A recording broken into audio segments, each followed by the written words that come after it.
Hello friends, আরও একবার welcome তোমাদের প্রত্যেককে আমার এই ছোট্ট চ্যানেল ইউনিক এক্সামস টিউটোরিয়ালে। চলো আজকের ক্লাসটি শুরু করা যাক। কোশ্চেন নম্বর 16, 16 নম্বর প্রশ্নটা দেখো বন্ধুরা। আসলাম চাচা কর্মক্ষেত্র থেকে অবসর নেওয়ার সময় 1,00,000 টাকা পেলেন। ওই টাকার কিছুটা ব্যাংকে ও বাকিটা পোস্ট অফিসে জমা রাখেন এবং প্রতি বছর সুদ বাবদ মোট 5,400 টাকা পান। ব্যাংকের ও পোস্ট অফিসের বার্ষিক সরল সুদের হার যদি যথাক্রমে 5% ও 6% হয়, তবে তিনি কোথায় কত টাকা জমা রেখেছিলেন হিসেব করি। প্রশ্নটা ভেরি ইম্পর্টেন্ট প্রশ্নটা। কোশ্চেন নম্বর 16 দেখো, এখানে আসলাম চাচা বলে এক ব্যক্তি আছে অঙ্কের মধ্যে। 1,00,000 টাকা তার কাছে আছে, অর্থাৎ আসলের পরিমাণ হচ্ছে 1,00,000 টাকা। আসল কত? 1,00,000 টাকা আসলাম চাচার কাছে আছে। এই টাকাটিকে, এই আসল টাকাটিকে দুটি ভাগে ভাগ করেছি। একটি ব্যাংকে রেখেছে এবং বাকি অংশটি পোস্ট অফিসে রেখেছে।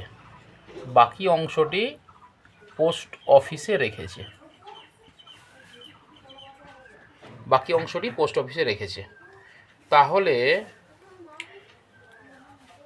কত রেখেছে ব্যাংকে আমি জানি না, পোস্ট অফিসে কত রেখেছে সেটাও আমি জানি না। তাহলে এখানে লিখি আমি যে ধরি ব্যাংকে জমা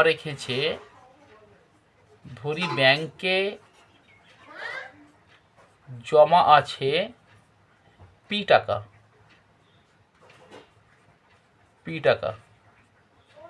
তাহলে পোস্ট অফিসে কত রেখেছে? তাহলে অতএব পোস্ট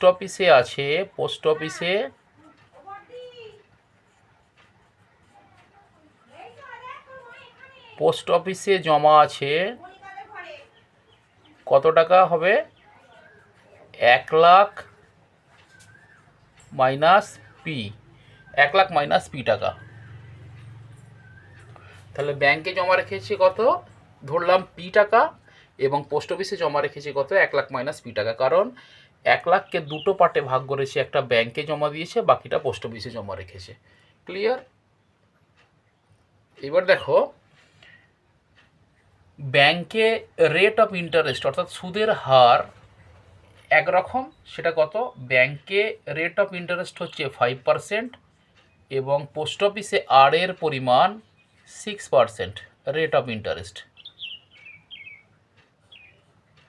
ঠিক আছে, তাহলে ব্যাংকে রেট অফ ইন্টারেস্ট হলো 5% এবং পোস্ট অফিসের রেট অফ ইন্টারেস্ট হলো 6%। এই দু জায়গায় টাকা জমার পরে মিলিত সুদ 1 বছর পরে 5,400 টাকা পেয়েছে। তাহলে আমি এখান থেকে আইটা বার করি আগে। ব্যাংকের আই ইকুয়াল টু সুদের পরিমাণ যেটাকে বলি আমরা, তাহলে আই ইকুয়াল টু কি? P R T by 100। তাহলে ব্যাংকের আই কত বেরোচ্ছে দেখো, পি এর পরিমাণ কত? ব্যাংকে তো জমা রেখেছে পি টাকায়। আর কত? আর হচ্ছে 5%। টি কত? টি 1 বছর বাই 100। তাহলে এখানে কেটে দাও, 5 20 100। তাহলে ইকুয়াল পিকে 1 দিয়ে গুণ করলে পি হয়, আর নিচে 20। তাহলে পি বাই 20 টাকা হচ্ছে, আমার ব্যাংকের সুদের পরিমাণ। তাহলে এখানে আই বার করি আমি। পোস্ট অফিসে কত টাকা জমা রেখেছে? 1,00,000 মাইনাস পি। 1,00,000 মাইনাস পি, এটা আসল হলো, পি এর জায়গায় বসলো। পি আর টি বাই 100, এই যে সেম ফর্মুলা। পি আর কত এখানে? আর হচ্ছে 6, টি কত? 1, নিচে বাই 100। সেম ফর্মুলা এটা, P R T by 100 I equal, যেটা পোস্ট অফিসের ব্যাংকের ক্ষেত্রে প্রযোজ্য হলো। I equal P R T by 100 এবং পোস্ট অফিসের ক্ষেত্রেও I equal P R T by 100। তাহলে সুদের পরিমাণ দুটো বের করলাম। তাহলে এটাকে আমি কাটাকাটি করতে পারি। এখানে 2 দিয়ে কাটলে 50, 2 দিয়ে কাটলে 3। তাহলে উপরে কত রইল? আই ইকুয়াল 1,00,000, 3কে 1 দিয়ে গুণ করলে 3 হয়, 3কে 1,00,000 দিয়ে গুণ করলে 3,00,000 হলো, 3কে পি দিয়ে গুণ করলে 3p হলো, বাই 50। তাহলে দেখো এখানে কি বললো, অঙ্কে কি বলা আছে যে ব্যাংকের সুদ এবং পোস্ট অফিসের সুদ দুটো মিলিত সুদের যোগফল হচ্ছে কত টাকা দেওয়া আছে অঙ্কে? না, সেটা হচ্ছে 5,400 টাকা। কেমন? তাহলে আমি লিখতে পারি প্রশ্নানুসারে P/20 plus 3,00,000 minus 3P/50 equal কত? না এই 5,400। তাহলে আমি লিখি এখানে, অতএব প্রশ্নানুসারে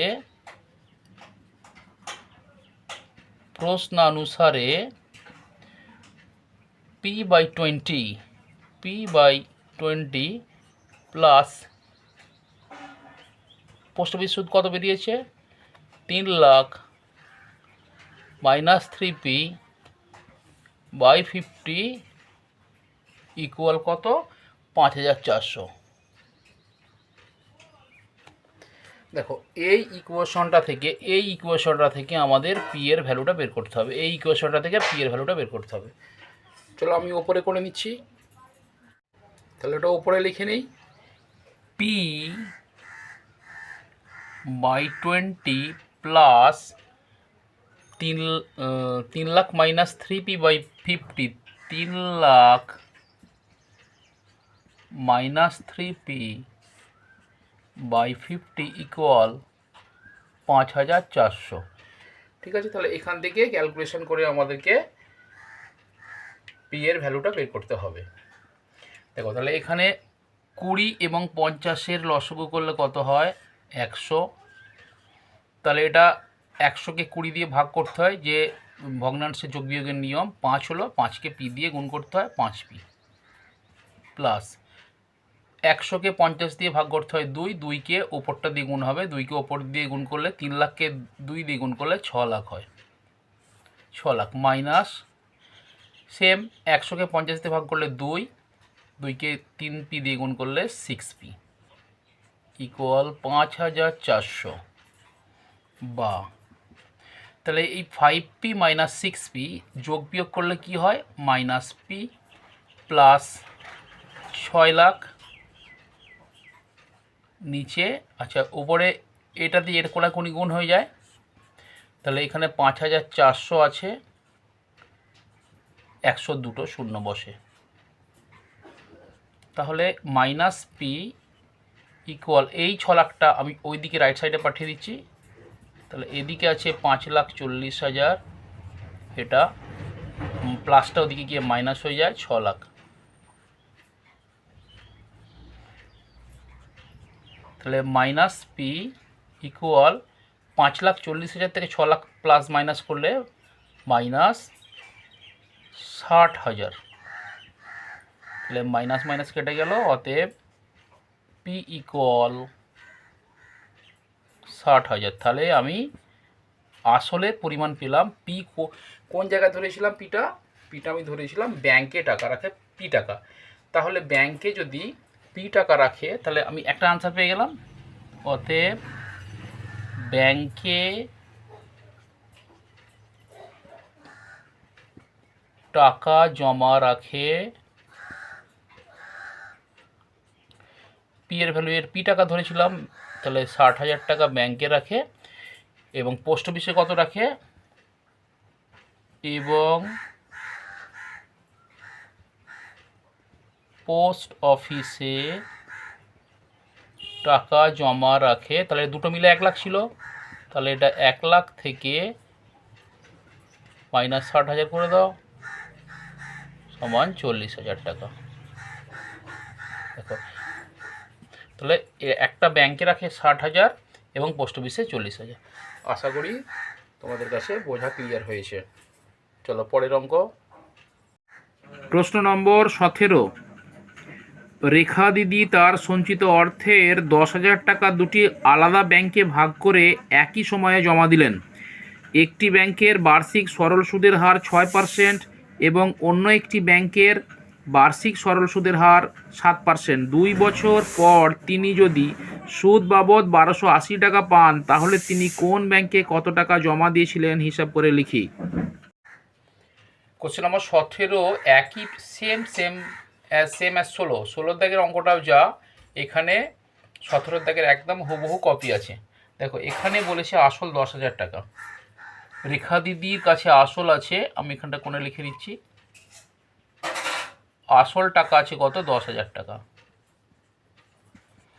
হলো আসল 10,000 টাকা আছে। 10,000 টাকা থেকে দুটি ভাগে ভাগ করেছে। আলাদা ব্যাংকে ভাগ করেছে। এখানে আগের অঙ্কটিতে একটা ব্যাংক একটা পোস্ট অফিস ছিল, এই অঙ্কটিতে বলেছে দুটো আলাদা আলাদা ব্যাংক আছে। একটি ব্যাংকে প্রথম ব্যাংক সেম ধরি, প্রথম ব্যাংকে টাকা রাখে, প্রথম ব্যাংকে টাকা জমা রাখে,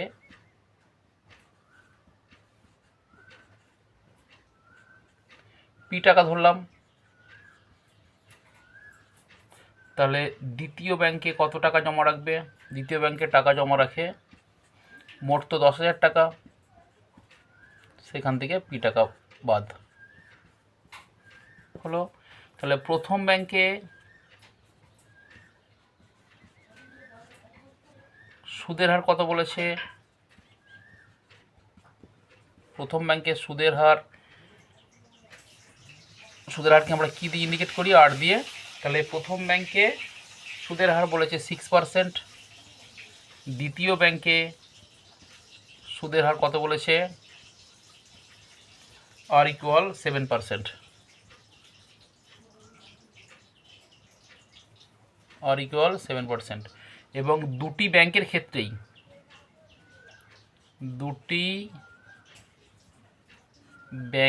ক্ষেত্রে সময় টি ইকুয়াল বলে দিয়েছে 2 বছর।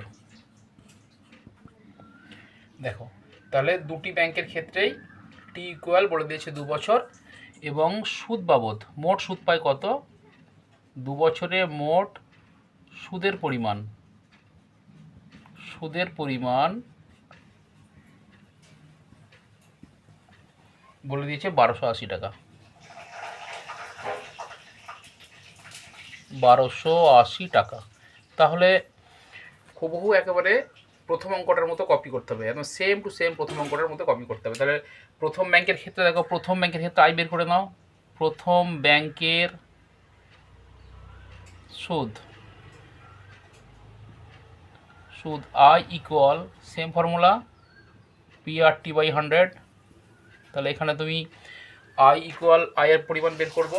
তাহলে আয়ের পরিমাণ বের করতে গেলে পি ইকুয়াল কত? প্রথম ব্যাংকের এই যে পি ধরে নিয়েছিলাম, আসল ধরে নিয়েছিলাম পি টাকা।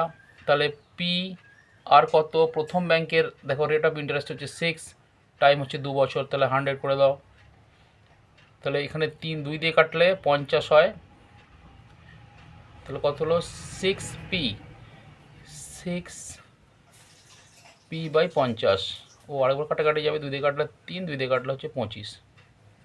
তাহলে 3p বাই 25, এটা হচ্ছে প্রথম ব্যাংকের সুদের পরিমাণ। তাহলে প্রথম ব্যাংকের সুদের পরিমাণ হলো 3p বাই 25।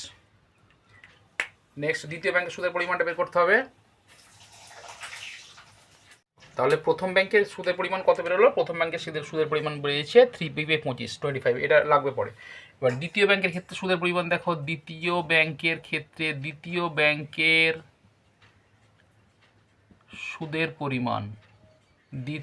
ব্যাংকের সুদের পরিমাণ I ইকুয়াল PRT বাই 100। তাহলে কত হবে?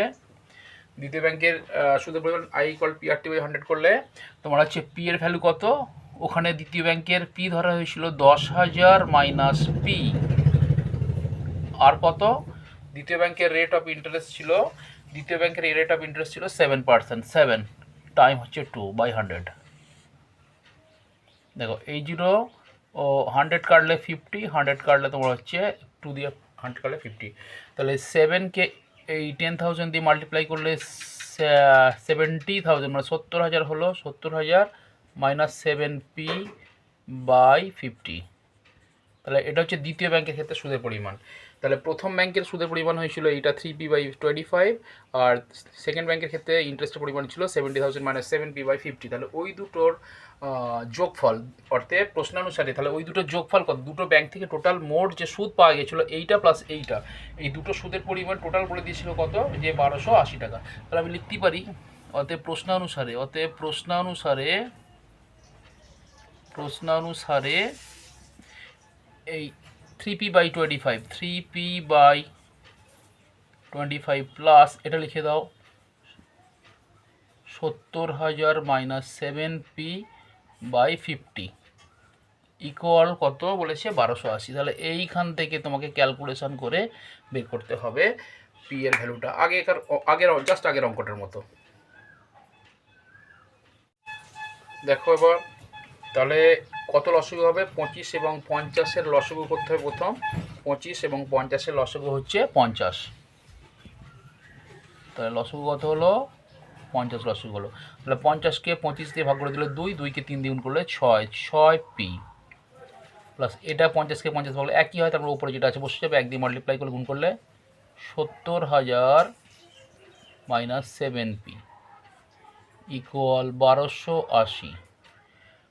और তাহলে 6p মাইনাস 7p রেজাল্ট হয়। তাহলে 70,000 টাকা লিখি, 70,000 মাইনাস পি, এই 6p আর 7p প্লাস মাইনাস করলে মাইনাস p হয়, বাই 50 ইকুয়াল 1280। और 70,000 minus P equal 1280 multiply by 50 और माइनस पी इक्वल এই দুটোকে মাল্টিপ্লাই করে দাও, 5 8 40 0 হাতে 4, 5 12 60 আর 4 64, দুটো শূন্য আছে বসে গেল, মাইনাস 70,000টাকে ওদিকে পাঠিয়ে দাও, মাইনাস হয়ে যায়। বাম পক্ষ থেকে ডান পক্ষ হলে জানো এখানে প্লাস থাকলে মাইনাস হয়ে যায়। और মাইনাস পি ইকুয়াল তাহলে 64,000 মাইনাস 70,000 কত হয়, মাইনাস 6,000, মাইনাস 6, মাইনাস মাইনাস কেটে গেল, অতএব পি ইকুয়াল 6,000 হলো। ঠিক আছে, তাহলে পি আমি কি ধরেছিলাম, প্রথম ব্যাংকের পরিমাণ পি ধরেছিলাম। তাহলে প্রথম ব্যাংকের উত্তর এসে গেল, আমার আসল পরিমাণ হচ্ছে তোমার পি টাকা, এবং দ্বিতীয় ব্যাংকের পরিমাণ 10,000, দুটো মিলে 10,000 ছিল আসল। তাহলে দ্বিতীয় ব্যাংকের আসলের পরিমাণ কত ছিল, 4,000 টাকা ছিল। তাহলে প্রথম ব্যাংকে, অতএব উত্তরটা লিখে দাও, প্রথম ব্যাংকে, অতএব প্রথম ব্যাংকে টাকা জমা দেয়, অতএব প্রথম ব্যাংকে জমা দেন কত, 6,000 টাকা। তাহলে দ্বিতীয় ব্যাংকে জমা দেয় কত, দেখা যাচ্ছে দ্বিতীয় ব্যাংকে টাকা জমা দেয়, দ্বিতীয় ব্যাংকে কত টাকা জমা দেয়, 10,000, 10,000 মাইনাস 6,000 কত হলো, 4,000 টাকা, 4,000 টাকা। বেশ হয়ে গেল, আশা করি তোমরা বুঝতে পেরেছো। চলো পরের অঙ্ক। প্রশ্ন নম্বর 18, কোনো ব্যাংক বার্ষিক 5% হারে সরল সুদ দেয়। ওই ব্যাংকে দীপুবাবু বছরের প্রথমে 15,000 টাকা জমা দেওয়ার 3 মাস পরে 3,000 টাকা তুলে নিলেন, এবং টাকা তুলে নেওয়ার 3 মাস পর আবার তিনি 8,000 টাকা জমা দিলেন। ওই বছরের শেষে দীপুবাবু সুদে আসলে কত টাকা পাবেন নির্ণয় করি। ভেরি ভেরি ভেরি ইম্পর্টেন্ট প্রশ্নটি। দেখো বন্ধুরা, question number 18, very important question এটা, কিন্তু বা তোমাদের এক্সামের জন্য ভেরি ইম্পর্টেন্ট কোশ্চেন একটি 18 নম্বর কোশ্চেনটি। দেখো কোশ্চেনটি তোমার এখানে বলেছে, দীপবাবু বলে এক ব্যক্তি আছেন, কেমন, দীপবাবু বলে একজন ব্যক্তি আছেন, ওনার কাছে 15,000 টাকা আছে, ওনার কাছে 15,000 টাকা আছে। তাহলে আমরা এটাকে আসল হিসেবে ধরে নিচ্ছি। তাহলে দীপবাবুর কাছে কত টাকা আসল আছে, আসল হলো 15,000 টাকা। ওকে, নেক্সট বলছে যে ব্যাংক 5% হারে সরল সুদ দেয় টাকা জমা রাখলে, তার মানে আর ইকুয়াল 5%, আমরা যেটাকে রেট অফ ইন্টারেস্ট বলে জানি। দেখো এবার কি বলছে, দীপবাবু বছরের প্রথমেই এই 15,000 টাকা জমা রাখে, 3 মাস পরে 3,000 টাকা তুলে নেয়। তাহলে 3 মাস পরে আসল কমে যায়, তাহলে 3 মাস পরে আসল কত থাকে, 3 মাস পরে আসল কত থাকে দেখো, 15,000 ছিল, 3 মাস পরে 3,000 টাকা তুলে নিয়েছে, তাহলে 3 মাস পরে আসল কত দাঁড়ালো, 12,000 টাকা। ঠিক আছে, দেখো এই যে 3 মাস রাখলো প্রথমে, তাহলে দীপবাবু নিশ্চিতভাবে আমরা বলতে পারি যে 3 মাসের জন্য সে সুদ পাবে। তাহলে 3 মাসের জন্য আমরা সুদ যখন বের করি আমরা কি ফর্মুলা জানি, যে সুদের পরিমাণ আই দ্বারা ইন্ডিকেট করি আমরা সুদের পরিমাণকে, তাহলে আই ইকুয়াল PR/100, এটা সুদ নির্ণয়ের ফর্মুলা। আশা করি তোমরা এটা সবাই জানো, আমার আগেকার ক্লাসগুলো অবশ্যই দেখেছো আশা করি। তাহলে আই সমান PR/100। দেখো তাহলে পি সমান কত, পি মানে আসল, এই যে আসল এটা পি বলা হয়, আসলটাকে আমরা পি দ্বারা ইন্ডিকেট করি, তোমরা জানো আশা করি। তাহলে 15,000 টাকা হচ্ছে পি এর মান বসলো, ইন্টু আর সমান কত, আর হচ্ছে 5, ইন্টু টি ইকুয়াল, দেখো টি ইকুয়াল এই 3 মাসের, যেহেতু 3 মাস টাকাটা জমা রেখেছে তাহলে 3 মাসের সুদ পাবে। কেমন, তাহলে 3 মাস কিন্তু আমরা এখানে লিখতে পারবো না, 3 মাসটাকে আমরা বছর আকারে কনভার্ট করে নেব। তাহলে এখানে তুমি লেখো 3 মাস সমান কত বছর হয় জানো, মাসকে 12 দিয়ে ভাগ করলে সেটা বছরে কনভার্ট হয়ে যায়। তাহলে 3 × 12 হলো, কাটাকাটি করলে 3 × 4 = 12, তো 1/4 বছর। তাহলে 3 মাস সমান 1/4 বছর। আমরা এই টি এর জায়গায় এই 1/4টা লিখে দেবো, 1/4, নিচে কত আছে 100। দেখো কাটাকাটি করো, এই দুটি শূন্য কেটে যায়, এটি কাটলে 2 দিয়ে 2 2 × 4, আর 150-কে 2 দিয়ে কাটলে 75 হয়। তাহলে 75-কে 5 দিয়ে গুণ করতে হবে, নিচে আসে 2, তাহলে কত হবে, 75-কে 5 দিয়ে গুণ করলে দেখো কত হচ্ছে, 75-কে 5 দিয়ে গুণ করলে 5 × 5 = 25, 5, আর 5 × 7 = 35, আর 2 = 37, 375, আর নিচে এই 2টা রয়েছে বসে যাবে। তাহলে সমান কত হলো, 2 দিয়ে ভাগ করে দিলে এটাকে দশমিকে কনভার্ট করে দাও, 18 × 2 = 36, 1 5, 7 × 2 = 14.50 আসবে। তাহলে এটা এত টাকা। তাহলে এটা ফার্স্ট তোমাকে বুঝতে হবে যে দীপবাবু যে 3 মাসের জন্য, প্রথম 3 মাসের জন্য টাকাটি জমা রেখেছিল, দ্যাট মিন্স প্রথম 3 মাস পরে যে ও 3,000 টাকা তুলে নিয়েছে, তাহলে 3 মাসের জন্য আমার 15,000 টাকার সে সুদ পাবে। তাহলে 15,000 টাকা সুদ I = PR/100 ফর্মুলা দিয়ে আমরা বের করলাম। এটা 3 মাসের সুদ কত বেরোলো, 187 টাকা 50 পয়সা। আশা করি এই পর্যন্ত তোমরা এই অঙ্কটি বুঝতে পেরেছো। ওকে, দেখো সবার হলো, আমি এটা মুছি এবার।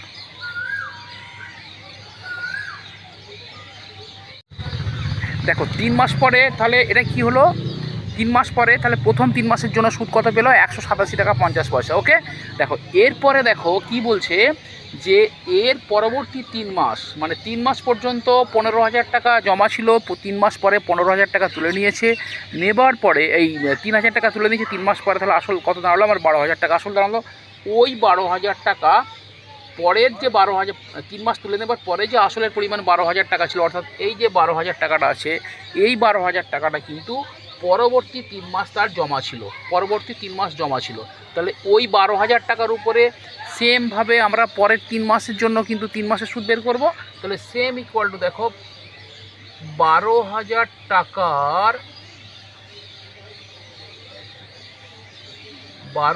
টাকার পরের 3 মাসের সুদ,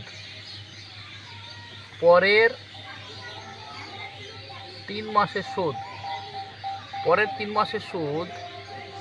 তাহলে আমরা কি করব, I = PR/100 করব, I = PR/100, একইভাবে I = PR/100 একইভাবে বের করব, তাই তো, I = PR/100 একইভাবে বের করব। তাহলে দেখো এখানে কত হবে, তাহলে P = কত হলো, P = কিন্তু 12,000 আসল হলো, 12,000 আসল হলো, কারণ আসল তো আমার আর 15,000 নেই, কারণ 15,000 ছিল, 3 মাস পরে আমার 3,000 টাকা উইথড্র তুলে নিয়েছে, তাহলে 12,000 টাকা আসল রইলো। এটা P। আর = কত, আর তো আমরা জানি 5%। T = কত দেখো, পরের 3 মাসের জন্য, 3 মাস সমান কিন্তু আমরা অলরেডি একবার বার করে ফেলেছি 1/4 বছর, তাহলে 3 মাস হচ্ছে 1/4 বছর, আর নিচে কত হবে 100, দেখো নিচে 100 বসলো। তাহলে এই 100-এর এই শূন্য এই শূন্য এই শূন্য শূন্য কেটে গেল, 4 দিয়ে কাটলে এটাকে 3 4 12 30 হয়, 30কে 5 দিয়ে গুণ করলে দেখো 150 টাকা হয়, 3 5 15 150 টাকা। তাহলে পরের 3 মাসের সুদ হলো 150 টাকা। দেখো আশা করি এই পর্যন্ত বুঝতে পারছো। আসল কত ছিল? আসল ছিল কত? প্রথম আসল ছিল কত আমার? 15,000 টাকা। কেমন? রেট অফ ইন্টারেস্ট হচ্ছে 5%। দেখো 3 মাস পরে আসল কত দাঁড়ায়? 3 মাস পরে আসল টাকাটা তুলে নেয়, 12,000 টাকা হয়ে গেল। তখন 12,000 টাকার উপরে পরের 3 মাসের সুদ বের করেছি এবং 15,000 টাকার উপরে প্রথম 3 মাসের সুদ বের করা হয়েছে 187 টাকা এবং 150 টাকা। প্রথম 3 মাস এবং পরের 3 মাসের সুদ বের করা হলো। ওকে, আশা করি এই পর্যন্ত বুঝতে পেরেছো। আচ্ছা দেখো, আমি একটু উপরের দিকটা মুছে নিলাম। আমি এই সুদের পরিমাণটা লিখে রাখছি। দেখো প্রথম 3 মাসের সুদ, প্রথম 3 মাসের সুদ কত বেরোলো? প্রথম 3 মাসের সুদ এই যে 187 টাকা 50 পয়সা। তাহলে 187 টাকা 50 এত টাকা। তাহলে পরের 3 মাসের সুদ, পরের 3 মাসের সুদ দেখো কত হলো? এই যে বেরোলো এখানে 150 টাকা, 150 টাকা। ঠিক আছে, নিচেরগুলো একটু মুছে নেই।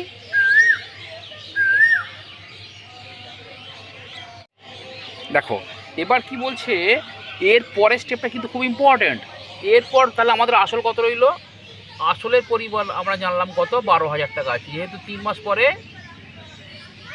3,000 টাকা তুলে নিয়েছে। ওই প্রথম তাহলে বুঝতে পারলে আশা করি ব্যাপারটা। ফার্স্ট হচ্ছে 15,000 টাকা, আমি এটা রাফলি লিখছি একটু। 15,000 টাকার প্রথম 3 মাস কেটেছে, 15,000 টাকার প্রথম 3 মাসের সুদ কত হলো? এই টাকাটা। তারপরে 3,000 টাকা তোমার আসল তুলে নিয়েছে, তাহলে 12,000 টাকা রইলো। এই 12,000 টাকাটি পরের 3 মাস কেটেছে, 150 টাকা ইন্টারেস্ট হয়েছে, 150 টাকা সুদ হয়েছে। তাহলে এখন যে 12,000 টাকা আসল, 6 মাস পরে 12,000 টাকা আসল, 12,000 টাকা আসল। তারপরে এই 6 মাস পর আমি লিখি এখানে, 6 মাস পর আসল কত হয়? এই 12,000-এর সঙ্গে কিন্তু আরও এক্সট্রা 8,000 টাকা দীপবাবু জমা করেছে। তাহলে 6 মাস পর আসল কত হলো? 12,000 আর 8,000 20,000 টাকা হলো। প্রশ্ন করা হয়েছে বছরের শেষে সবৃদ্ধিমূল বা সুদ আসল সমান কত পাবে দীপবাবু? তাহলে আমরা প্রথম 3 মাসে প্রথম 3 মাসে সুদ বের করেছি 187 টাকা 50 পয়সা, পরের 3 মাসে সুদ বের করেছি 150 টাকা এবং 6 মাস পরে আসল দাঁড়াচ্ছে কত? 20,000 টাকা হলো। অর্থাৎ কেন 20,000 টাকা হচ্ছে না, 12,000 টাকা 3 মাস পরে আমার আসল ছিল এবং ঠিক 6 মাসের মাথায় 8,000 টাকা আরও এক্সট্রা জমা দেয়। তাহলে টোটাল 12,000 প্লাস 8,000 এখন বর্তমান আসল দাঁড়ালো কিন্তু 6 মাস পরে 20,000 টাকা। আর কোনো আসলের কিন্তু পরিবর্তন হয়নি। তাহলে এই 20,000 টাকাটা 6 মাস হয়ে গেছে, তাহলে কতদিন খাটবে? 6 মাস খাটবে। তাহলে এখন এই 20,000 টাকার উপরে আমি সুদ বের করবো।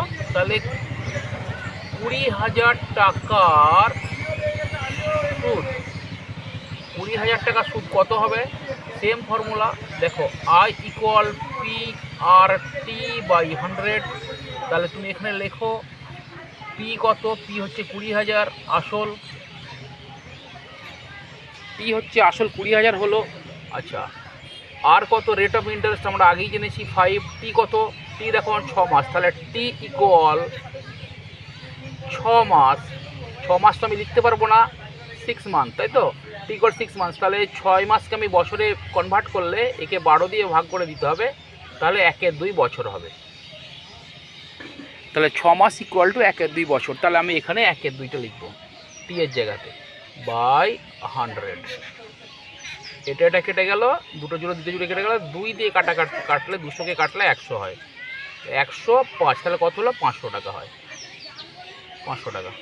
এটা কিন্তু কী বেরোলো? আমরা 20,000 টাকার 6 মাসের সুদ বেরোলো কিন্তু। 20,000 টাকার পরবর্তী 6 মাসের সুদ বেরোলো।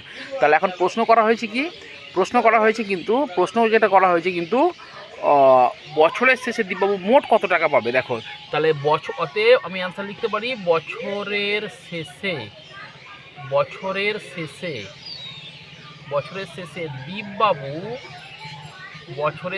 দীপবাবু পাবেন কত টাকা পাবে? 20,000 টাকা। 20,000 টাকা আসল আছে, তাহলে এই 20,000 লেখো। আসলটা পরিবর্তিত হয়ে এখন বর্তমান আসল দাঁড়াচ্ছে 20,000। প্রথম 3 মাসে কত সুদ পেয়েছে? এই দেখো, এই যে 187.50। তাহলে এটা সুদের টাকা 187.50। পরের 3 মাসে কত সুদ পেয়েছে? 150 টাকা। পরের 3 মাসে 150 টাকা এবং শেষ 6 মাসের সুদ হচ্ছে 500 টাকা। ক্লিয়ার? শেষ 6 মাসের সুদ হচ্ছে 500 টাকা। তাহলে মোট কত হলো? শেষ 6 মাসের সুদ হচ্ছে 500 টাকা। দেখো তাহলে 20,000 আর তাহলে এখানে তুমি করে দাও 0.5 হলো 0.07 7 করতে 7 হলো। আচ্ছা 0.5 আর 8 13 13 3 হাতে 1 2 আর 1 3 3 করতে 3 না ভুল হচ্ছে, ও এখানে 5 আছে, 5 আর 1 6। দেখো 0, আচ্ছা এখানে তোমার 0 0 7 0, তাহলে 7 হলো 0 5 5 + 8 মানে 13 13 এর 3 হাতে 1, তাই তো 1 1 আর 5 6 6 এর 7 7 করতেই ও 7 এখানে 1 আছে, 7 8 8 হলো এই 0 2, তাহলে 20,837 টাকা 50 পয়সা হচ্ছে উত্তর। অর্থাৎ দীপবাবু বছরের শেষে পাবেন এই টাকাটা। দেখো আশা করি বুঝতে পেরেছ। আমি একবার রিপিট করে দেবো তোমাদেরকে। প্রথম দীপবাবু বলেছে যে 15,000 টাকা ফার্স্ট আসল রেখেছে, 3 মাস পরে 3,000 টাকা তুলে নিয়েছে। তাহলে 3 মাস পরে আসল কিন্তু 3,000 টাকা কমে হয়ে গেল 12,000 টাকা। তাহলে 3 মাস টাকা যে রেখেছে, 3 মাস যে 15,000 টাকা ছিল, এই 15,000 টাকার উপরে 3 মাস সুদ দীপবাবু পাবেন। তাহলে 3 মাসের সুদ বের করে নেওয়া হয়েছিল প্রথম I=P/100 ফর্মুলা দিয়ে 187 টাকা 50 পয়সা সুদ হয়েছিল। এবং পরে ওই যে 3,000 টাকা তুলে নিয়েছে তার ঠিক 3 মাস পরে আবার 6,000 টাকা দিয়েছে। তাহলে তার 3 মাস পরে 3,000 টাকা আসল তুলে নেওয়ার পরে কত আসল ছিল? 12,000 টাকা। এই 12,000 টাকাটা 3 মাস তাহলে কেটেছে। তাহলে ওই 12,000 টাকা পরবর্তী 12,000 টাকার জন্য দীপবাবু আরও কিন্তু 3 মাসের ইন্টারেস্ট পাবেন, সুদ পাবেন। সেইটা ক্যালকুলেশন করা হয়েছে I=P/100 ফর্মুলা দিয়ে। পরের 3 মাসের ইন্টারেস্ট হয়েছে 150 টাকা। ঠিক তখন অর্থাৎ 3 মাস 6 মাস কেটে যাওয়ার পরে দীপবাবু আবার 8,000 টাকা জমা দিয়েছে। তাহলে 6 মাস পরে আমার আসল কত হলো? 6 মাস পরে আসল কত হলো? 12,000 + 8,000, তাহলে 20,000 টাকা। তাহলে এই 20,000 টাকার উপরে বছরের বাকি কতটা সময় পড়ে থাকে? 6 মাস। তাহলে ওই 20,000 টাকার উপরে 6 মাসের সুদ বের করতে হবে। তাহলে এই 20,000 টাকার উপরে 6 মাসের সুদ বের করা হয়েছে। Same formula I=P/100। তাহলে 20,000 P/RT মিনস এখানে 6 মাস, 6 মাস মানে এই যে 6 মাস সমান 1/2 বছর হচ্ছে, 6 মাস সমান 1/2 বছর হচ্ছে। তাহলে এখানে 1/2 করলাম, কাটাকাটি করে 500 টাকা উত্তর হলো। তাহলে মোট দীপবাবু কত টাকা পাচ্ছে? বছরের শেষে দীপবাবুর আসল দাঁড়িয়েছে 20,000 টাকা 6 মাস পরে, এবং প্রথম 3 মাসের সুদ 187 টাকা 50 পয়সা, পরের 3 মাসের সুদ 150 টাকা, তার পরবর্তী 6 মাসের সুদ 500 টাকা। টোটাল যোগ করলে 20,837 টাকা হচ্ছে উত্তর। আশা করি বুঝতে পেরেছ। নেক্সট অঙ্ক, প্রশ্ন নম্বর 19। রহমত চাচা একটি বাড়ি তৈরি করার জন্য বার্ষিক 12% সরল সুদের হারে 2,40,000 টাকা ব্যাংক থেকে ধার নেন। ধার নেওয়ার 1 বছর পর তিনি বাড়িটি প্রতি মাসে 5,200 টাকায় ভাড়া দেন। ধার নেওয়ার কত বছর পরে বাড়ি ভাড়ার আয় থেকে ব্যাংকের টাকা সুদ সহ শোধ করবেন তা হিসাব করি। এই প্রশ্নমালার এটি একটি অন্যতম গুরুত্বপূর্ণ প্রশ্ন যা পরীক্ষার জন্য অত্যন্ত গুরুত্বপূর্ণ। Hello and one second welcome. দেখো 19-এর দাগের অঙ্কটা কি বলছে? 19-এর দাগের অঙ্কটা হচ্ছে তোমার 2,40,000 টাকা ধার নিয়েছে রহমত চাচা একটি ব্যাংক থেকে। তাহলে আমরা লিখতেই পারি যে আসল ইকুয়াল 2,40,000 টাকা। তাহলে রহমত চাচা একটি ব্যাংক থেকে 2,40,000 টাকা ধার নিয়েছে এবং ব্যাংক তার জন্য 12% সুদ নেয়, আর এর ভ্যালু 12। তাহলে আমরা এখানে 2,40,000 টাকা বলতে আমরা আসলকে কি দ্বারা ইন্ডিকেট করি? পি দ্বারা ইন্ডিকেট করি। তাহলে আসল পি ইকুয়াল 2,40,000 টাকা, আর হচ্ছে 12%। এবং এখানে আরও একটি জিনিস মনে রাখতে হবে, যেটা হচ্ছে রহমত চাচা 2,40,000 টাকা ব্যাংক থেকে ধার নেয়, তাহলে আসল 2,40,000 টাকা হলো, এবং ব্যাংক তার জন্য রেট অফ ইন্টারেস্ট নেয়, চার্জ করে 12%। 12% হলো এবং এখানে একটি কন্ডিশন দেওয়া আছে, অত্যন্ত গুরুত্বপূর্ণ কন্ডিশন, যেটি হচ্ছে রহমত চাচা 1 বছর ধরে বাড়িটি তৈরি করে। তাহলে 1 বছর কিন্তু রহমত চাচা কোনো টাকা পয়সা ব্যাংক থেকে ধার নেওয়ার পর পরিশোধ করেনি। তাহলে রহমত চাচা 1 বছর পর্যন্ত টাকা 2,40,000 টাকা ধার হিসেবে ব্যাংক থেকে নেওয়ার পরে 1 বছর পর্যন্ত কোনো টাকা পয়সা পরিশোধ করেনি। তাহলে ব্যাংক তো রহমত চাচাকে ছাড়বে না। তাহলে ব্যাংক 1 বছরের সুদ কিন্তু রহমত চাচার থেকে নেবে। অর্থাৎ তাহলে প্রথমে আমরা এটা ক্যালকুলেশন করি যে 1 বছর পরে গিয়ে 2,40,000 টাকা আসল ধার নেওয়ার জন্য রহমত চাচার কত মোট ঋণের পরিমাণ দাঁড়ায়। দেখো, তাহলে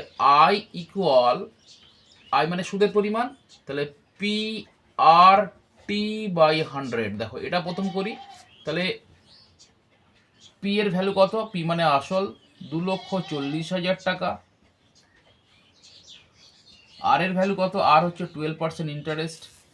এবং বছর, যেহেতু 1 বছর, প্রথম 1 বছর কোনো টাকা পয়সা রহমত চাচা দেয়নি, তাহলে 1 বছরের ইন্টারেস্ট আমাকে বের করে দিতে হবে। বছরের জায়গায় 1 লিখলাম, টি এর জায়গায় সময়, তাহলে এই 100। তাহলে এই শূন্য এই শূন্য এই শূন্য এই শূন্য কেটে গেল, কত হয় দেখো, 12 একে 12, 12 দিয়ে গুণ করে দাও, দুটো জিরো বসে যাবে। তাহলে 12, 4 12 48 8, হাতে 4, 12 2 24, 24 আর 4 28। তাহলে কত হলো? 28,800 টাকা হলো মোট সুদের পরিমাণ। অর্থাৎ রহমত চাচা যেহেতু ব্যাংক থেকে 2,40,000 টাকা ধার নেওয়ার পরে 1 বছর পর্যন্ত কোনো টাকা পয়সা দেয়নি, কারণ 1 বছর তার সময় লেগে গেছে বাড়িটি তৈরি করতে। তাহলে 1 বছর পরে রহমত চাচার মোট ঋণের পরিমাণ কত হবে? 2,40,000 টাকা হচ্ছে তোমার আসল এবং 28,800 টাকা হচ্ছে সুদ। তাহলে এই দুটো যোগ করে দিই, তাহলে 1 বছর পরে রহমত চাচার মোট ঋণের পরিমাণ কত হবে দেখা যাক। তাহলে এখানে লিখি 1 বছর পর রহমত চাচার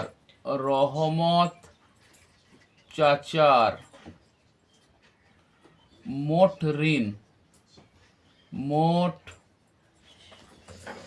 ঋণ কত হবে? 1 বছর পর রহমত চাচার মোট ঋণ কত হবে? 2,40,000 টাকা আসল ছিল, 2,40,000 টাকা আসল ছিল এই যে। আর এখন ইন্টারেস্ট বেরোলো 28,800 টাকা। তাহলে 28,800 টাকা হচ্ছে সুদের পরিমাণ। তাহলে কত হবে? 2,40,000 আর 28, 2,68,800 টাকা। 2,68,800 টাকা হচ্ছে মোট ঋণের পরিমাণ হবে। আশা করি এই কোন পর্যন্ত তোমরা সবাই বুঝতে পেরেছো। রহমত চাচার মোট ঋণের পরিমাণ হবে 2,68,800। দেখো, তাহলে 2 লক্ষ, ওটা উপরে লিখে নিলাম আমি, 2,68,800 টাকা হচ্ছে মোট ঋণের পরিমাণ। তাহলে 2,68,800 টাকা হচ্ছে 1 বছর পরে মোট ঋণের পরিমাণ। তাহলে নিচেটা মুছে দিই।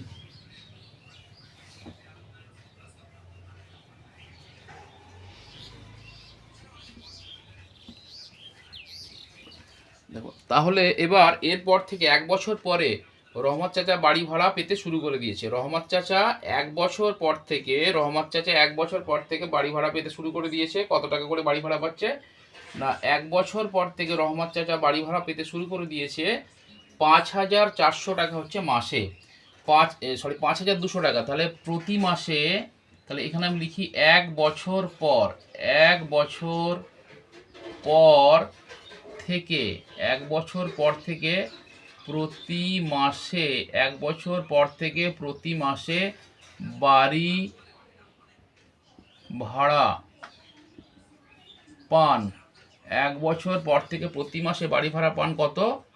তাহলে 5,200 টাকা রহমত চাচা। অর্থাৎ 2,40,000 টাকা লোন নেওয়ার পরে 1 বছর সময় লেগে গেছে বাড়ি তৈরি করতে। তাহলে ওই 1 বছরে ব্যাংক কিন্তু অলরেডি সুদ চার্জ করে দিয়েছে 28,800 টাকা, এবং 1 বছর পরে মোট ঋণের পরিমাণ কি দাঁড়িয়েছে? 2,68,800 টাকা। 1 বছর পর থেকে প্রতি মাসে বাড়ি ভাড়া পান 5,200 টাকা। তাহলে 12 মাসে বাড়ি ভাড়া কত হবে? তাহলে 12 মাসে বাড়ি ভাড়া 1 মাসে যদি 5,200 টাকা হয়, তাহলে 12 মাসে কত হবে? 12 মাসে হবে, 12 দিয়ে গুণ হবে, দুটো শূন্য বসে যাবে, 12 দুগুণে 24 4, 5 12 60 আর 2 62। তাহলে ৬২,৪০০ টাকা এক বছরে রহমত চাচা বাড়ি ভাড়া পাচ্ছে। তাহলে এবং এই বাড়ি ভাড়ার টাকাটি জমিয়ে কিন্তু রহমত চাচা টোটাল ঋণের পরিমাণটা ব্যাংক থেকে যে লোন করেছে সেই লোনের টাকাটা শোধ করবে। তাহলে এখন প্রত্যেক বছরে কত সুদ দিতে হবে? ২৮,৮০০ টাকা। তাহলে প্রতি বছরে সুদ দিতে হয় কত? রহমত চাচাকে এটা লিখি, রহমত চাচাকে প্রতি বছর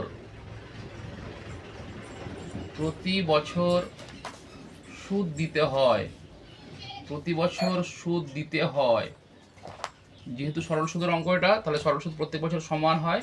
তাহলে কত সুদ দিতে হয়? আগে বের করেছি আমরা ২৮,৮০০ টাকা। তাহলে ২৮,৮০০ টাকা। তাহলে প্রত্যেক বছরে ২৮,৮০০ টাকা ব্যাংক থেকে ২,৪০,০০০ টাকা লোন নেওয়ার জন্য প্রত্যেক বছরে সরল সুদ দিতে হয় ২৮,৮০০ টাকা। বেশ, বাড়ি ভাড়া পাচ্ছে কত প্রত্যেক বছর রহমত চাচা? ৬২,৪০০ টাকা। তাহলে প্রতি বছরে এই সুদের টাকাটা পরিশোধ করার পরেও রহমত চাচার কাছে কিছু টাকা বাঁচবে, কারণ প্রত্যেক বছরে বাড়ি ভাড়া পাচ্ছে ৬২,৪০০ টাকা, প্রত্যেক বছরে সুদ দিতে হচ্ছে লোনের জন্য ২৮,৮০০ টাকা। তাহলে এখানে লিখি, অতএব রহমত চাচাকে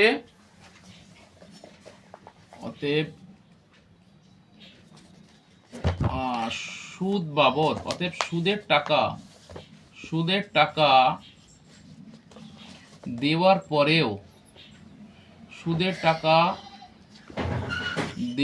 পরেও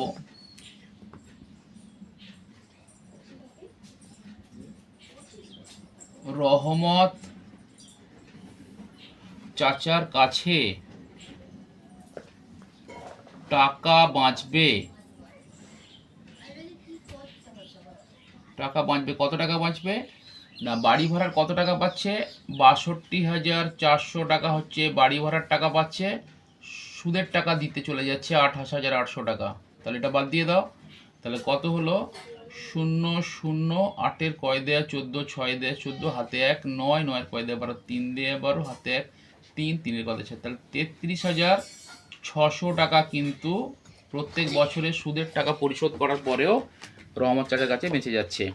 এই টাকাটা দিয়ে আসলের টাকা পরিশোধ করবে, টোটাল ঋণের পরিমাণ পরিশোধ করবে। তাহলে টোটাল ঋণ কত দাঁড়িয়েছে? অলরেডি এই যে উপরে দেখো, টোটাল ঋণের পরিমাণ কিন্তু দাঁড়িয়ে গেছে ২,৬৮,৮০০ টাকা। তাহলে আমার অঙ্কটি তাহলে কি করব? তাহলে প্রত্যেক বছরে যদি শোধ করতে পারে, সুদের টাকাটা বাদ দিয়েও বেঁচে যাচ্ছে রহমত চাচার কাছে ৩৩,৬০০ টাকা। তাহলে প্রত্যেক বছরে আসল যে মোট যে ঋণ, টোটাল যে ঋণ, সেই ঋণ থেকেই প্রত্যেক বছরে ৩৩,৬০০ টাকা করে দিয়ে শোধ করবে। তাহলে এক বছরে ঋণের আসলের পরিমাণ শোধ করবে কত? ৩৩,৬০০ টাকা। ঘুরিয়ে যদি বলতে চাই আমি, তাহলে ৩৩,৬০০ টাকা ঋণ পরিশোধ করতে সময় লাগে ১ বছর, আর এই ২,৬৮,৮০০ টাকা ঋণ পরিশোধ করতে সময় লাগবে কত বছর? এটাই আমার অঙ্কে চেয়েছে। তাহলে এটা আমি মুছি।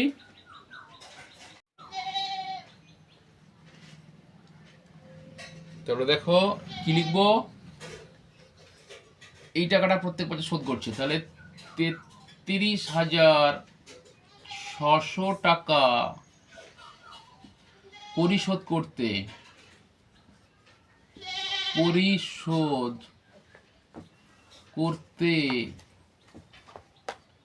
সময় লাগে ১ বছর।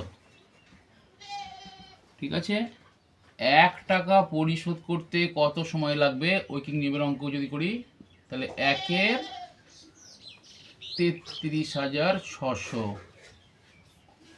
আর আমার মোট ঋণ কত? মোট ঋণ হচ্ছে ২,৬৮,৮০০ টাকা পরিশোধ করতে সময় লাগবে ১ গণিত ২,৬৮,৮০০ নিচে হলো ৩৩,৬০০। এই শূন্য এই শূন্য এই শূন্য এই শূন্য কেটে যায়। তাহলে এখানে শেষ ডিজিট দেখো ৮ আছে। তাহলে আমি যদি ৮ দিয়ে করি, ৬ × ৮ = ৪৮, ৩ × ২৪ = ৪ ৮ × ৩ ব্যাস। তাহলে তোমার হচ্ছে ৮ দিয়ে কাটাকাটি গেল। তাহলে ৮-১-এ ৮ বছর। তাহলে ৮ বছর হলো, নিচেটা মুছে দিই। দেখো, তাহলে এই ৮টা কিন্তু উত্তর না। এই ৮টা যারা উত্তর লিখে দেবে তারা কিন্তু মস্ত বড় ভুল করে ফেলবে, কারণ আমাদের মাথায় রাখতে হবে একটি জিনিস, যেটি হচ্ছে রহমত চাচা এই বাড়ি ভাড়া পায় কবে থেকে? ঠিক 1 বছর পর থেকে। তাহলে অলরেডি তো 1 বছর সময় চলে গেছে। যে প্রথম 1 বছর তো কোনো টাকা পয়সাই দেয়নি ব্যাংকে, তাহলে যবে থেকে বাড়ি ভাড়ার টাকা পাচ্ছে তারপর থেকে 8 বছর সময় লাগছে। তাহলে অতএব রহমত চাচার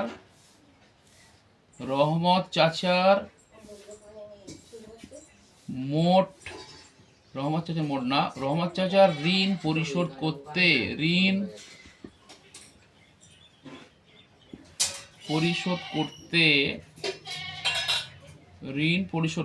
সময় লাগবে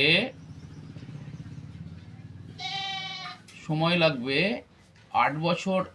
এই টাকাটি পরিশোধ করতে সময় লাগছে এবং ঋণ পরিশোধ করতে শুরু করেছে 1 বছর পর থেকে। তাহলে আরও একটা বছর, প্রথমে একটা বছর ধরে নিতে হবে, এত বছর। তাহলে 8 + 1 সমান হচ্ছে 9 বছর হচ্ছে উত্তর। এটা অ্যান্সার। আশা করি তোমরা বুঝেছো অঙ্কটি। একবার না বুঝতে পারলে 2বার 3বার দেখে নেবে। প্রশ্ন নম্বর 20। রথীনবাবু তার 2 মেয়ের প্রত্যেকের জন্য ব্যাংকে এমনভাবে টাকা জমা রাখেন যাতে প্রত্যেক মেয়ের বয়স যখন 18 বছর হবে তখন প্রত্যেক মেয়ে 1,20,000 টাকা করে পাবে। ব্যাংকের বার্ষিক সরল সুদের হার 10% এবং মেয়েদের বর্তমান বয়স যথাক্রমে 13 বছর এবং 8 বছর। তিনি প্রত্যেক মেয়ের জন্য ব্যাংকে কত টাকা জমা রেখেছিলেন হিসাব করি। অত্যন্ত গুরুত্বপূর্ণ প্রশ্ন এটিও একটি, ভেরি ভেরি ইম্পর্টেন্ট। পরের অঙ্কটি শুরু করা যাক। Question number 20। দেখো 20 দাগের অঙ্কটা এটিও একটি গুরুত্বপূর্ণ অঙ্ক, ভেরি ভেরি ইম্পর্টেন্ট অঙ্ক তোমাদের পরীক্ষার জন্য। এখানে অঙ্কটিতে এক ব্যক্তি রথীনবাবু আছে, রথীনবাবু 2টি মেয়ে আছে। মেয়েগুলো লিখি আগে। একটি হচ্ছে বড় মেয়ে, যার বয়স হচ্ছে বর্তমান বড় মেয়ের বয়স হচ্ছে 13 বছর। বড় মেয়ের বয়স কত? 13 বছর। ছোট মেয়ে আছে, এদিকে লিখি ছোট মেয়ে। ছোট মেয়ের বয়স কত বলেছে? ছোট মেয়ের বয়স হচ্ছে 8 বছর। এর হচ্ছে 8 বছর হলো। তাহলে বড় মেয়ের বয়স হচ্ছে 13 বছর, ছোট মেয়ের বয়স হচ্ছে 8 বছর। কি বলেছে অঙ্কটিতে? এটি বলেছে যে প্রত্যেক মেয়ের বয়স যখন 18 বছর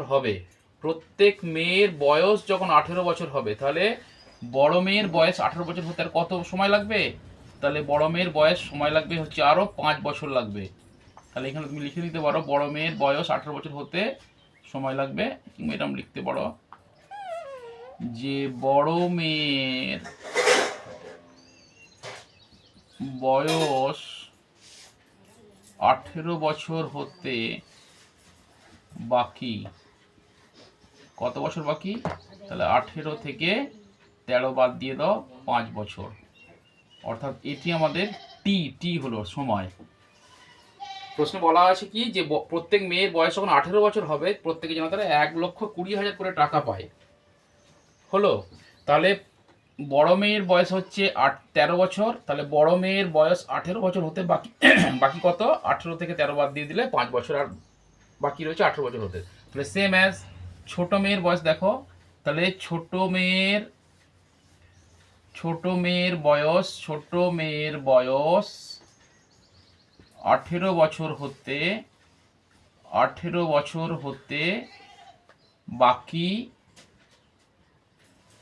18 থেকে 8 বাদ দিয়ে দাও, তাহলে 10 বছর। তাহলে বড় মেয়ের 18 বছর পূর্ণ হতে সময় হচ্ছে 5 বছর এবং ছোট মেয়ের 18 বছর পূর্ণ হতে সময় আছে 18 বছর। এটা টি, আমরা অঙ্কেতে টি হিসেবে ইন্ডিকেট করি, অর্থাৎ টাইম।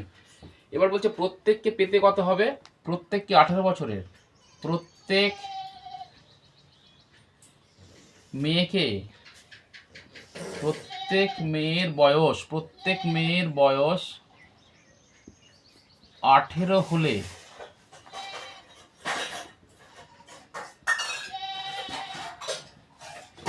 তাদেরকে পেতে হবে কত করে টাকা? 1,20,000 করে টাকা। প্রত্যেক মেয়ের বয়স যখন 18 বছর হবে প্রত্যেক মেয়েকে পেতে হবে 1,20,000 করে টাকা পেতে হবে। এবং কত করে টাকা মেয়েদের জন্য, 2 মেয়ের জন্য জমা রাখবে এবং ব্যাংক তার জন্য 10% বার্ষিক সরল সুদ দেবে। তাহলে আর এর পরিমাণ কত? 10%, উভয় ক্ষেত্রেই, 2 মেয়ের ক্ষেত্রেই। এটি হলো অঙ্কটির জিস্ট। বোঝা গেল? তাহলে আমি আরেকবার রিপিট দিই অঙ্কটা কি বলতে চেয়েছে। 2 মেয়ে আছে, বড় মেয়ে ছোট মেয়ে। বড় মেয়ের বয়স 13 বছর, ছোট মেয়ের বয়স 8 বছর। প্রত্যেক 2 মেয়েরই বয়স যখন 18 বছর হবে তাদেরকে 1,20,000 করে টাকা দিতে চাইছে বাবা রথিনবাবু। তাহলে বড় মেয়ের যেহেতু 13 বছর বয়স, তাহলে 18 বছর হতে বাকি কত? 5 বছর। ছোট মেয়ের যেহেতু 8 বছর বয়স, তাহলে 18 বছর হতে বাকি কত? 10 বছর। তাহলে প্রত্যেক মেয়ের বয়স যখন 18 হলে তাদেরকে পেতে হবে 1,20,000 করে রেট অফ ইন্টারেস্ট। ব্যাংক যে টাকা ইনভেস্ট করবে, যে আসল ইনভেস্ট করবে রথিনবাবু মেয়েদের জন্য, তার জন্য ব্যাংক সুদ দেবে 10% রেট অফ ইন্টারেস্ট। তাহলে আসল কত, অর্থাৎ পি বলতে আমরা কত বের করব? বড় মেয়ের জন্য কত টাকা রাখবে রথিনবাবু, যার জন্য বড় মেয়ের যখন 18 বছর বয়স হবে, অর্থাৎ 5 বছর পরে 1,20,000 টাকা পাওয়া যাবে এখন থেকে। এবং এই ছোট মেয়ের ক্ষেত্রে সেম, পি ইকুয়াল আমরা বের করব যে ছোট মেয়ের জন্য কত টাকা রাখবে যাতে ছোট মেয়ের বয়স 18 বছর হলে, অর্থাৎ আজকে থেকে 10 বছর পরে 1,20,000 টাকা পাওয়া যায়। ঠিক আছে, দেখো মুছি এবার আমি, এটা লেখার জায়গা নেই। দেখো তাহলে আমি আবার একবার লিখে নিই। বড় মেয়ের বয়স কত বলেছে? বড় মেয়ের বয়স বলেছে 13 বছর। তাহলে আবার লিখি 13 বছর। তাহলে এর সময় কত? এর সময় হাতে আমাদের সময় কত? তাহলে 18 বছর হতে হবে। তাহলে সময় টি ইকুয়াল কত? 5 বছর। এটা আগেই করে নিয়েছি। আচ্ছা, ছোট মেয়ের বয়স কত? 8 বছর। এর জন্য হাতে সময় কত 18 বছর হতে? এটা আগেই করে নেওয়া হয়েছে, 10 বছর। তাহলে বড় মেয়ের হাতে সময় আছে 5 বছর, ছোট মেয়ের জন্য হাতে সময় আছে 10 বছর। এখানে বড় মেয়ের পি কত, কত টাকা জমা রাখবো জানি না। তাহলে বড় মেয়ের পি এর পরিমাণ জানতে চেয়েছে কত, অর্থাৎ আসল কত টাকা রাখতে হবে। এখানে আর কত, মানে টাকাটা যে ব্যাংকে রাখা হবে তার জন্য ইন্টারেস্ট কত দিচ্ছে? 12%। Bank not 12%, 10%। এর ক্ষেত্রে পি বের করতে বলেছে, কত টাকা আসল টাকা জমা রাখতে হবে, আর কত? 10%, একই ব্যাংক। তাহলে আমি এখন আসল, দেখো আসল লিখলাম পি। তাহলে আসল এখানে অতএব প্রশ্নানুসারে লেখো বা শর্তানুসারে, প্রশ্নানুসারে দেখো আসল প্লাস সুদ। সুদের কি formula? P R T by 100, P R T by 100, P R T by 100, P R T by 100। তাহলে আসল প্লাস সুদ, P plus P R T by 100, এটি আমরা আসল বলে ইন্ডিকেট করি এবং এটা সুদ বলে ইন্ডিকেট করি, পি আর টি বাই 100। তাহলে আসল প্লাস সুদ, আসল এবং সুদ মিলে বড় মেয়ের ক্ষেত্রে কত পেতে হবে? 1,20,000 টাকা পেতে হবে। 2 মেয়ের ক্ষেত্রে 1,20,000 পেতে হবে। তাহলে এই দুটো থেকে আমি যদি পি কমন নিয়ে নিই, পি কমন, তাহলে এখানে 1 পড়ে থাকে, এখানে পি চলে গেছে, তাহলে 8t/100 পড়ে থাকে, 8t/100 পড়ে থাকে, ইকুয়াল 1,20,000। দেখো এটুকু বুঝতে পারলে আশা করি। বা তাহলে পি আমি যেমন তেমন লিখে দিলাম, এখানে লসগু হলে 100। আচ্ছা, ওপরে মুছে লিখে দিলাম একটু, দেখো এটা ওপরে লিখে নিই। তাহলে এটা হচ্ছে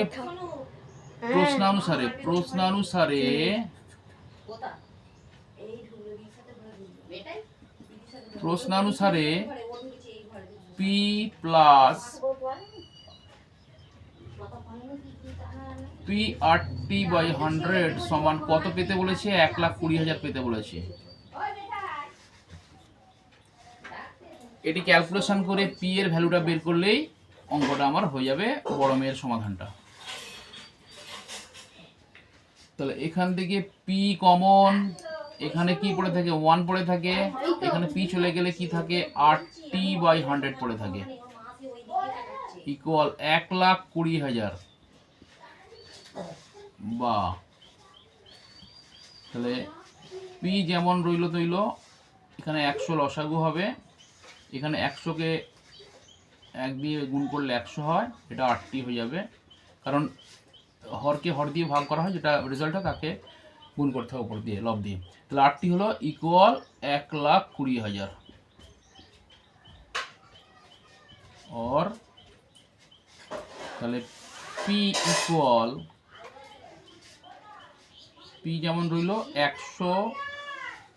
দেখো আর এর ভ্যালু কত জানি আমরা, আর এর ভ্যালু জানি 12% ব্যাংক সুদ দেয়, 10%, এটা 10% সুদ দেয়, তাহলে 10 লেখো, আর ইন্টু টি কত, টি হচ্ছে এর ক্ষেত্রে টি কত সময়, বড়মের যেহেতু 18 বছর 13 বছর বয়স, তাহলে 5 বছর সময়, এটা আগে লেখা হয়েছে বাই 100, তাহলে 1+, তাহলে এটা কি হলো, और পি যেমন লিখলাম 100 আর 5 × 50 কত হলো 150, তাহলে 150 একবারে করে দিচ্ছি 100, আচ্ছা একবারে করি 100 প্লাস 5 × 50 নিচে 100 ইকুয়াল 1,20,000 और पी 100 150 উপরে আর নিচে 100, এটা কেটে গেল, 0 0 কেটে গেল, 0 0 কেটে গেল, 5 দিয়ে কাটলে 3, 5 দিয়ে কাটলে 2, 5 2 10 সমান, এদিকে 1,20,000 আছে, যেমন লিখে দাও 1,20,000। এখান থেকে এটা লিখে দেখো, বা তাহলে পি এদিকে কত হয়েছে 3/2, পি ইন্টু 3/2 হলো, দিকে হচ্ছে 1,20,000, তাহলে পিটা আমার বের করতে হবে, তাহলে এদিকে ছিল 1,20,000, এটার দিকে গেলে কি হবে, নিচে এসে যাবে 3, উপরে 2, তাহলে কাটাকাটি করে দাও, 3 4 12, কত হলো 1 2 3 4, তাহলে 40,000কে 2 দিয়ে গুণ করলে 80,000 হয়। দেখো তাহলে বড় মেয়ের কোশ্চেনটা সলভ হয়ে গেল। এখানে বড় মেয়ের ক্ষেত্রে রতিনবাবুকে 80,000 টাকা ব্যাংকে জমা রাখতে হবে, এটা হলো। তাহলে বড় মেয়েরটা মুছে দিই।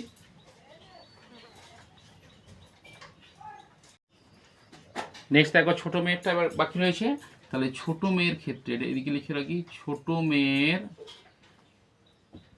ক্ষেত্রে কি হবে, ছোট মেয়ের ক্ষেত্রে একই, আসল প্লাস সুদ, আসল প্লাস সুদ, পি প্লাস PRT/100, পি হচ্ছে আসল, PRT/100 সুদ সমান, এর ক্ষেত্রেও 1,20,000 পেতে হবে। আসল প্লাস সুদ নিয়ে 1,20,000 পেতে বলেছে। তাহলে পি এর ভ্যালু লিখে দিলাম পি, আচ্ছা পি আর কত, আচ্ছা এটা করলে একটা স্টেপ বেড়ে যাবে, সেম অ্যাজ পি কমন নিয়ে নাও, 1 প্লাস পি চলে গেছে, তাহলে এখানে 80/100 থাকে, 80/100 ইকুয়াল 1,20,000 ফর পি। এখানে 100 লসাগু, 100, আচ্ছা প্লাস আর সমান কত, দেখো আর হচ্ছে দুটোর ক্ষেত্রে আর 1 সেম 10 ইন্টু টি কত, ছোট মেয়ের ক্ষেত্রে টি কিন্তু এই যে টি ছিল 10 বছর, তাহলে টি 10 ইকুয়াল 1,20,000। তাহলে পি ইন্টু 100 আর 10 10 100, আচ্ছা এটা আরেকবার লিখি, তাহলে 100 হলো আর 10 10 100 বাই 100 ইকুয়াল 1,20,000। তাহলে পি ইন্টু 100 আর 100 কত, 200 হলো, নিচে হলো 100 যেমন আছে, ইকুয়াল 1,20,000। আচ্ছা বা দেখো পি এই শূন্য এই শূন্য এই শূন্য শূন্য কেটে দাও, তাহলে উপরে 2 থাকে, তাহলে 2টা ওদিকে পাঠিয়ে দাও, তাহলে পি ইকুয়াল 1,20,000 বাই এই দুইটা দিকে চলে গেলে দুইটা কেটে দাও, 6 দুগুণে 12, তাহলে এটাও 60,000 হয়ে গেল। তাহলে অতএব অ্যান্সার কী হবে? অতএব তাহলে 2 মেয়ের জন্য, তাহলে বড় মেয়ের জন্য কত? বড় মেয়ের জন্য এইটা বেরিয়েছিল 80,000, ছোট মেয়ের জন্য কত টাকা? 60,000। এটা উত্তর হয়ে গেল। এবার জমা রাখেন, জমা রাখতে হবে, জমা রাখতে হবে। ব্যাস, ঠিক আছে, আশা করি বুঝতে পেরেছো। এই অঙ্কটি অত্যন্ত গুরুত্বপূর্ণ অঙ্ক, খুব ভালোভাবে একবার দুবার স্টপ করে ব্যাকে গিয়ে তোমরা দেখে নেবে, ঠিক বুঝতে পেরে যাবে আশা করি।